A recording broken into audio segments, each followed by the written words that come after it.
श्रीराम समर्थ श्रीराम. भाग 31. 4 दिवसांनी दयाळराव स्वामी विष्णूशास्त्रींना भेटायला सिद्धेश्वरला निघाले. 20 कोसांचा अंतर म्हणजे 1.5 दिवसांची वाटचाल. दुसऱ्या दिवशी उन्ह उतरायच्या वेळेला ते सिद्धेश्वरला पोहोचले. कळलं की विष्णूशास्त्री वास्तुशांतीच्या कार्यक्रमासाठी सकाळीच परगावी गेले आहेत. 2 दिवसांनी येणार आहेत. विष्णूशास्त्रींच्या आईने विचारलं, नाव काय रे तुझं? दयाळराव स्वामींच्या मनामध्ये विजेसारखी कल्पना चमकली. मोठेपण विसरून अज्ञातवासात राहिल्यासारखं 2 दिवस इथे राहावं. मान सन्मान गौरव आपल्या मनाला खरंच नको आहे का, याची पण परीक्षा होईल.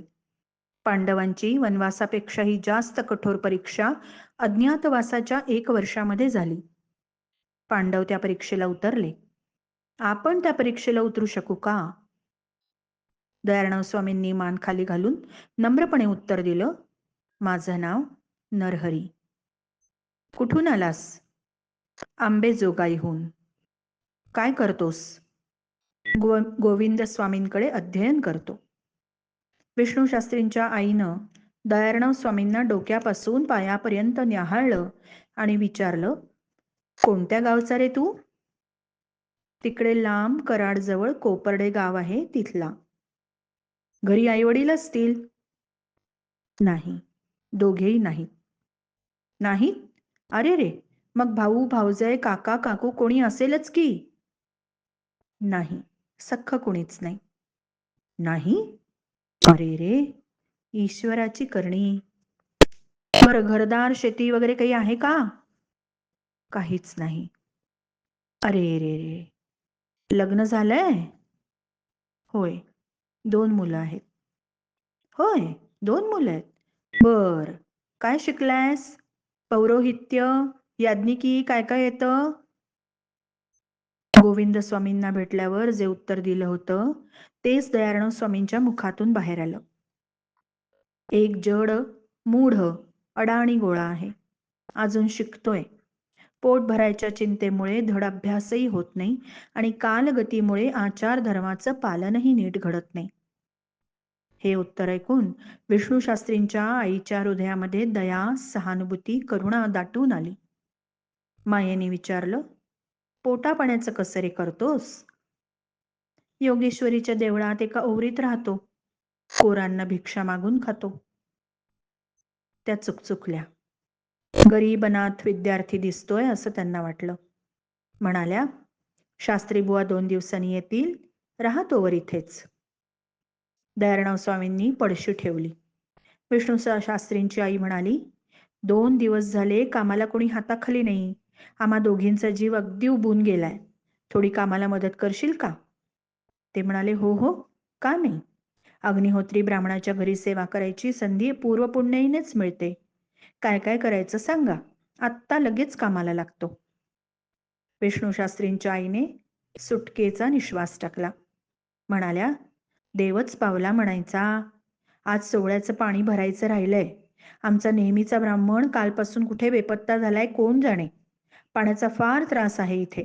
नदीवरून पाणी आणावं लागतं. आणतोस का? दयाळराव स्वामी लगेच पुढे झाले. घागर उचलली. विष्णूशास्त्रींच्या आईनं सोवळ्याच्या पाण्याचा डोण दाखवला. दयाळराव स्वामींनी सोवळं नेसलं आणि नदीवर जाऊन घागर भरून घेऊन आले. 4 खेपा केल्या तेव्हा तो डोण भरला. दयाळराव स्वामींना या कामाची सवय नव्हती. अंग आंबून गेल्यासारखं झालं.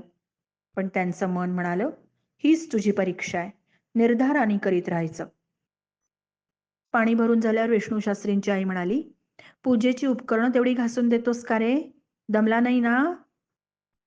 दयाळराव स्वामी लगेच म्हणाले, छे छे, एवढ्याशा कामाने कसा दमेन? आत्ता घासून देतो. विष्णूशास्त्रींच्या आईने पूजेची सगळी उपकरणी काढली. तांब्या, तामणं, पळ्या, पंचपात्री, निरांजन, लामण दिवा, नैवेद्याच्या वाट्या, समई, सारा ढिगारा पुढे ठेवला. चिंच, रांगोळी, घासणी, कापूस सगळं साहित्य आणून दिलं. दयाळराव स्वामी लगेच कामाला भिडले. विष्णूशास्त्रींची आई समाधानाने म्हणाली, शाब्बास रे तुझी, अगदी लखलखीत केलीस हो भांडी. आता खूपच दमल्यासारखं झालं होतं. वाटलं सरळ जमिनीवर अंग टाकून तिथेच झोपावं. एवढ्यात विष्णूशास्त्रींची पत्नी सासूबाईंना सांगू लागली, चुलीत घालायला फाटा नाहीये. लाकडाचे 2 ओंडके घेऊन पडलेलेत. फोडण्यासाठी शेतात 4 निरोप पाठवले, पण अजून कुणीही आलं नाही. विष्णूशास्त्रींची आई चिंतेत पडली. म्हणाली, आजकाल गडी अगदी माजोरी झालेत. वेळेवर कामाला येतील तर शपथ. दयाराम स्वामी आपणहून पुढे झाले. म्हणाले, मी ओंडका देऊ का फोडून? वेळ भागेल एवढा फाटा फोडून देतो. विष्णूशास्त्रींची आई दचकल्यासारखी झाली. नाही रे नाही, ब्राह्मणाचा ना तू मुलगा, तुला हे काम कसं सांगायचं? बरं दिसेल का ते? विष्णूशास्त्रींच्या आई वरवर नकोरे नकोरे म्हणाल्या, पण मनामध्ये समाधान वाटलं होतं.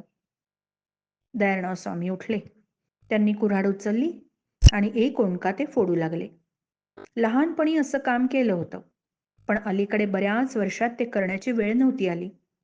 बरेच घाव घातल्यानंतर लाकडाचा एक ओंडका फुटला.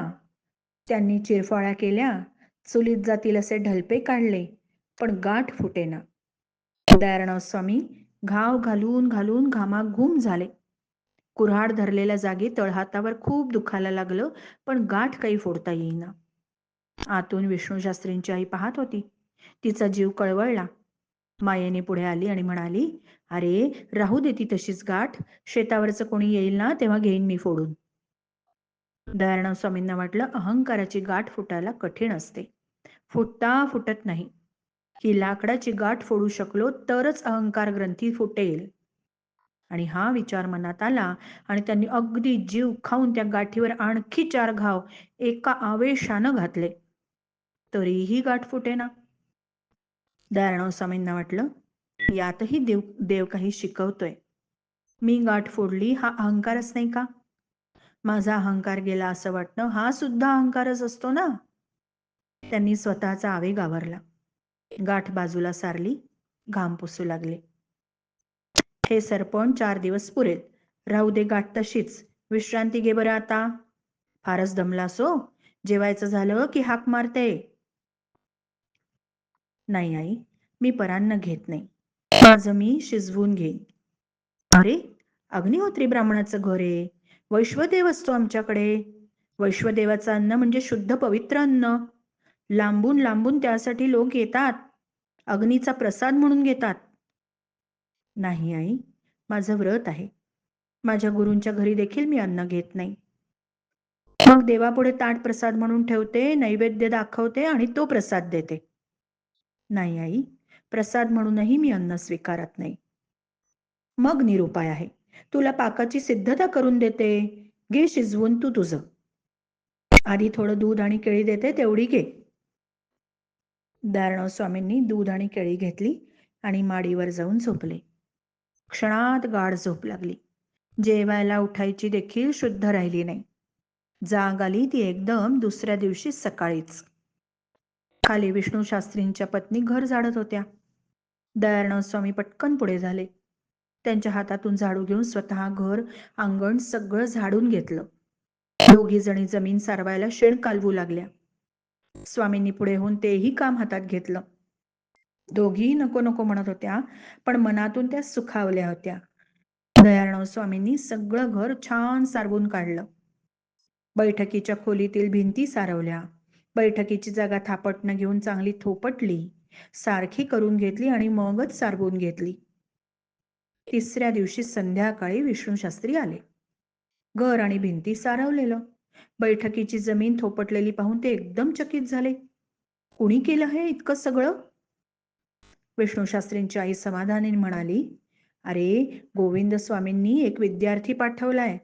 त्यानं केलं हे सगळं काम. अनाथ दिसतोय बिचारा, पण कामाला वाघ आहे बघ. राहतो का आपल्या घरी बघ त्याला विचारून. बरं बरं, दे त्याला पाठवून, विचारतो त्याला तसं, विष्णूशास्त्री म्हणाले. आणि ते विष्णूशास्त्री ओसरीवर जाऊन बसले. दयाराम स्वामी आले. नमस्कार केला. विष्णूशास्त्री चमकले. त्यांनी दयाराम स्वामींना 2-3दा गोविंद स्वामींकडे पाहिलं होतं. त्यांना वाटलं दयाराम स्वामींबरोबर कोणी शिकाऊ विद्यार्थी आला असेल. त्यानं घर सारवलं असेल. म्हणाले, तुमच्याबरोबर आणखीन कोणी आलंय का? कोणी नाही. मी एकटाच आलोय. विष्णू शास्त्रींचं मन अपराधी भावनेनं भरून आलं. त्यांनी आईला आत जाऊन सांगितलं, अगं हे विद्यार्थी नाहीत, वेदाध्ययन पूर्ण झालंय यांचं. उत्तम कीर्तन करतात, कवी आहेत, अग्निहोत्री आहेत. काय नाव रे त्यांचं? अपराधीच्या भावनेनं मान खाली घालून आईने विचारलं. विष्णू शास्त्री म्हणाले, कृष्ण दयार्णव. कृष्ण दयार्णव? काय सांगतोस काय? हे कृष्ण दयार्णव आहेत?